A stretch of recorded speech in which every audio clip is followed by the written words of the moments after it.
ప్రభుత్వాలు గౌరవించే కన్నా ముందు ఈ యాప్ లో వచ్చినటువంటి డేటాకి తెలంగాణ జాగృతి సంస్థ నుండి ఖచ్చితంగా హెల్త్ ఇన్సూరెన్స్ మేము ఇవ్వడం జరుగుతుంది. ఎందుకంటే ఇది ఉట్టిగా చెప్తలేను నేను. కుత్బుల్లాపూర్ నుండి నాకు ఒక అన్న కలిసి చెప్పిండు, అక్క మా భార్యకు బాగలేకపోతే కనీసం హాస్పిటల్కి తీసుకోలేని పరిస్థితుల్లో నేను ఉన్నాను. సో ఉద్యమకారుల కుటుంబానికి, భార్యకు, భర్తకు, పిల్లలిద్దరు ఉంటే పిల్లలిద్దరికి, ముసలి తల్లి తండ్రి ఉంటే వాళ్ళిద్దరికి, మొత్తం కుటుంబంలో దాదాపు 6 మందికి తెలంగాణ జాగృతి నుండి ఆ యాప్లో ఎన్రోల్ అయిన వాళ్ళందరికీ హెల్త్ ఇన్సూరెన్స్ మేము ప్రొవైడ్ చేస్తాం. ఎందుకంటే మమ్మల్ని చూసి ప్రభుత్వానికి సిగ్గు రావాలి, మమ్మల్ని చూసి ప్రభుత్వానికి బుద్ధి రావాలి. కనీసం వాళ్ళు హెల్త్ ఇన్సూరెన్స్, లైఫ్ ఇన్సూరెన్స్ ఇవ్వాలనేటటువంటి ఆలోచన వాళ్ళకి రావాలని చెప్పి మా చిరు ప్రయత్నంగా ఈ ప్రయత్నాన్ని మొదలు పెడుతున్నామని కూడా నేను తెలియజేస్తా ఉన్నా. అదేవిధంగా మరి మీకు ఇంకొక మాట చెప్పాలని, చాలా మంది నేను ఎప్పుడైతే ఒక పొలిటికల్ పార్టీ పెడతా అన్నానో చాలా మంది నా మీద దాడి చేస్తూ ఉన్నారు, రకరకాలుగా మాట్లాడుతూ ఉన్నారు. దాడులు మనకేం కొత్త కాదు, 20 ఏళ్ళ నుంచి భరిస్తూనే ఉన్నాం. కాకపోతే మీ అందరికీ నేను ఒక మాట చెప్పదలుచుకున్నా, నేను అధికారంలో ఉన్నా లేకున్నా నా పక్కలు ఎప్పుడైనా ఉద్యమకారులే ఉన్నారు, పైరవికారులు లేరు. రేపటి నాడు కూడా పొలిటికల్ పార్టీ ఖచ్చితంగా పెడతాం. ఈ రాష్ట్రంలో స్వీయ రాజకీయ అస్తిత్వంతో తెలంగాణ అనే పదాన్ని తన పేరులో నింపుకొని, తెలంగాణ అనే పదాన్ని తన ఆశయాల్లో నింపుకొని, తెలంగాణ అనే పదాన్ని తన ఆచరణలో నింపుకునేటటువంటి పొలిటికల్ పార్టీ రావాల్సిన అవసరం ఉన్నది. ఖచ్చితంగా దానికోసం పెడతాం. మాది ఫక్తు రాజకీయ పార్టీ కాదు, ఉద్యమకారులను కలుపుకొని ఉద్యమ ఆకాంక్షలను నెరవేర్చడానికి, తెలంగాణ వాదాన్ని నిలబెట్టడానికి, తెలంగాణ అస్తిత్వాన్ని పరిరక్షించడానికి రాబోయేటటువంటి రాజకీయ శక్తిగా ఉంటుంది తప్పితే ఫక్తు రాజకీయ పార్టీగా ఉండదు. ఎందుకంటే ఈ నేల ఏదైతే నెత్తురొడిసిందో, ఈ నేల ఏదైతే 100 సంవత్సరాలుగా నెత్తురొడిసిందో ఇంకా ఆ గాయాలు మానలేదు, ఇంకా బిడ్డలు కోలుకోలేదు. కాబట్టి ఖచ్చితంగా ఫ్యూచర్లో రాజకీయ శక్తిగా మా యొక్క ఉద్యమ సంస్థ ఏదైతే జాగృతి ఉందో రాజకీయ శక్తిగా మారుతుంది. తప్పకుండా ఉద్యమకారుల ఎజెండాను తీసుకొని ముందుకు పోతామని ఈ సందర్భంగా నేను తెలియజేస్తా ఉన్నాను. అదేవిధంగా ఇంకొక మాట చెప్పాలి, మనం ఎన్ని ఉద్యమాలు చేసినాం పేర్లు కూడా మర్చిపోయి ఉంటారు. జైల్ బరో, రైల్ రోకో, సాగరహారం, మానవహారం, చాలా చాలా చాలా ఉద్యమాలు చేసినాం. వంట వార్పులు, బతుకమ్మలు, సింగరేణి కార్మికులు, సడక్ బంద్,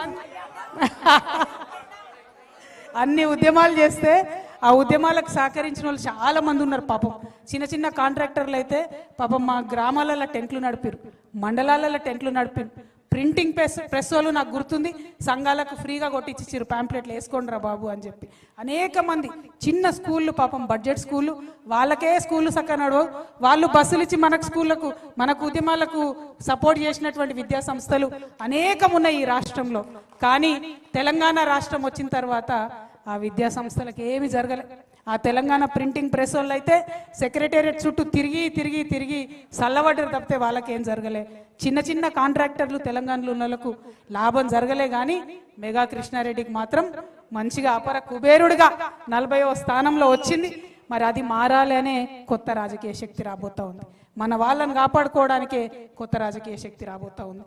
అదేవిధంగా మిమ్మల్ని నేను కోరేది ఒకటే, కేసీఆర్ గారి మీద ఎవరికి నిజంగా కోపం లేదు. ఆయన ఉద్యమంలో కష్టపడ్డాడు, పనిచేసిండు. మొదటిసారి అధికారం ఇచ్చిర్రు ప్రజలు, ఎవరిని కాదని ఇచ్చిండ్రు.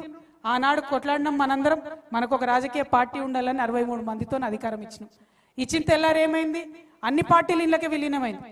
నువ్వు ఎవరిని కోటేసినా ఇళ్ళకే వస్తారనేటటువంటి పరిస్థితి వచ్చింది. అన్నిటికన్నా ఎక్కువ ప్రజాస్వామ్య విలువలు అనేటటువంటి కాలరాయబడ్డాయి.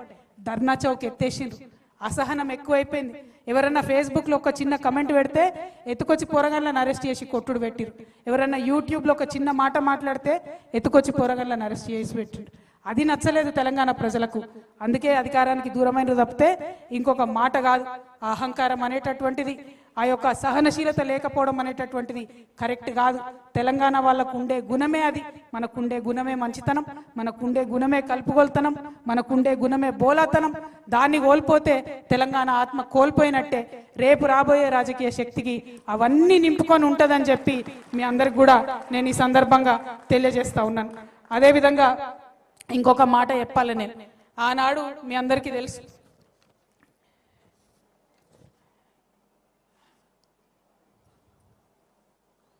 ఆనాడు మీ అందరికీ తెలుసు నేను చెప్పుకుంటూ వచ్చిన చరిత్ర. ఎంతో మంది వారసత్వంగా కాపాడుకుంటూ వచ్చినటువంటి తెలంగాణ భావన అనేటటువంటి మెట్లెక్కి ఆనాడు కేసీఆర్ గారు అధికారంలోకి వచ్చారు. ఇలా రేవంత్ రెడ్డి గారు ఏం చేశారు? విద్యార్థులకు మాట ఇచ్చి, యువతకు మాట ఇచ్చి, మహిళలకు మాట ఇచ్చి, ముసలి వాళ్ళకు మాట ఇచ్చి, అందరి యొక్క ఆకాంక్షల మీద మెట్లెక్కుంటూ ఈయన వచ్చిండు. రేవంత్ రెడ్డి గారికి మేము హెచ్చరిక చేస్తూ ఉన్నాం, ఉద్యమకారులందరి దగ్గర నుంచి. ఆ పెద్ద మనిషి ఆ ఆకాంక్షలను పట్టించుకోలేదు కాబట్టి అధికారం కోల్పోయింది. మీరు కూడా ఈ ఆకాంక్షలను పట్టించుకోకపోతే బంగ్లా బయటికి గుంజుతారు. రెడ్డి గారు మిమ్మల్ని ఏం వదిలిపెట్టారు తెలంగాణ ప్రజలు. కాబట్టి గుర్తు పెట్టుకోండి, ఒళ్ళు దగ్గర పెట్టుకోండి, ఉద్యమకారులకు ఇచ్చినటువంటి ఆకాంక్షల్ని నెరవేర్చండి. మరి ఇక్కడ ఉద్యమకారుల సంఘాలు అనేకం వచ్చినాయి, అమరవీరుల సంఘాలు అనేకం వచ్చినాయి. మా నాగులు వాళ్ళ భార్య స్వరూప వచ్చింది. ఆ నాగులు అనేటటువంటి తమ్ముడు అసెంబ్లీ ముంగట ఉద్యమకారులను కేసీఆర్ గారు పట్టించుకుంటలేరని నిండు అసెంబ్లీలో తెలంగాణ వచ్చినాక అసెంబ్లీ ముంగట ఒళ్ళు కాల్చుకొని చచ్చిపోయినటువంటి నాగులు ఉన్నాడు. మరి ఆయనకి ఏం జవాబు చెప్తాం? ఇవాళ తెలంగాణ ప్రజలు ఆలోచన చేయాలి. అదేవిధంగా మా పూలమ్మ ఉన్నది, వాళ్ళ కొడుకు ఆనాడు అమరుడు అయిపోయినాడు. మరి ఆ పూలమ్మకి ఏం సమాధానం చెప్తామో ఆలోచన చేసుకోవాలి. సిద్ధారెడ్డి సార్ ఉన్నాడు, వేణుగోపాల్ రెడ్డి గారి ఫాదర్, ఆయన కూడా మాట్లాడుతున్నాడు.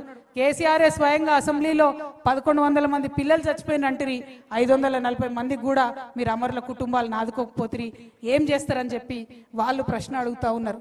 అట్లానే ఒకరు కాదు, రెండు కాదు, అనేక మంది. స్వాతి ఉన్నది, ఎవరమ్మా? జై శ్రీనివాస్ గారి భార్య. థ్యాంక్ యూ స్వాతి అమ్మ. అట్లానే అనేక మంది వచ్చిండ్రు. సాయిరామ్ అన్న వచ్చిండు, తెలంగాణ అమరవీరుల ఆశయ సాధన సమితి. అంజిరెడ్డి గారు వచ్చిరు, మలిదశ ఉద్యమకారుల సంక్షేమ సంఘం. బత్తుల సోమయ్య గారు వచ్చిరు, తెలంగాణ ఉద్యమకారుల ఐక్య వేదిక. కుమారస్వామి గారు వచ్చిరు, కరీంనగర్ ఉద్యమకారుల వేదిక. రవీందర్ రెడ్డి గారు వచ్చిరు, తెలంగాణ ఉద్యమకారుల ఫోరం. బోగే పద్మ గారు వచ్చిరు, ఉద్యమకారుల జేఏసీ. కుసుమ సిద్ధారెడ్డి గారు వచ్చిరు, తెలంగాణ అమరవీరుల కుటుంబాల వేదిక. తెలంగాణ జానకిరెడ్డి గారు వచ్చిరు, టీయూ జేఏసీ. సాజిదా సికిందర్ గారు వచ్చిరు, తెలంగాణ ఉద్యమ జేఏసీ. రావుల వెల్లయ్య గారు వచ్చిరు, స్వర్ణ తెలంగాణ సంక్షేమ సంఘం. అట్లానే థామస్ గారు, మన ఖమ్మం నుండి వచ్చిన కృష్ణ గారు, అనేక మంది ఉద్యమకారులు అన్ని జిల్లాల నుండి వచ్చిన వాళ్ళు కనబడుతురు. మా సింగరేణి నుంచి మా తమ్ముడు వెంకట్ గారు, శ్రీనివాస్ రెడ్డి గారు, కాచం సత్యనారాయణ గారు, తమ్ముడు రంజిత్ గారు, అట్లానే మురళీధర్ దేశపాండే సారు. ప్రతి ఒక్కరికి వచ్చిన వాళ్ళకు పేర్లు మర్చిపోతే క్షమించండి, ఎక్కువ మంది ఉన్నాం.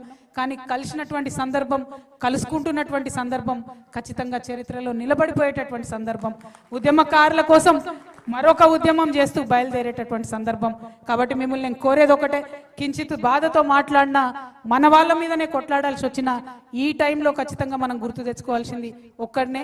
భగవంతుడు శ్రీకృష్ణుడు ఆనాడు చెప్పిండు, ధర్మం ఎటు ఉంటే నువ్వు అటుండు, ఆ పక్కన ఉన్నోడు నీవోడా, నీ ఇంటోడా, సుటమోడా అన్నది కాదు, ఎటు ధర్మం ఉంటే అటుండు అన్నారు.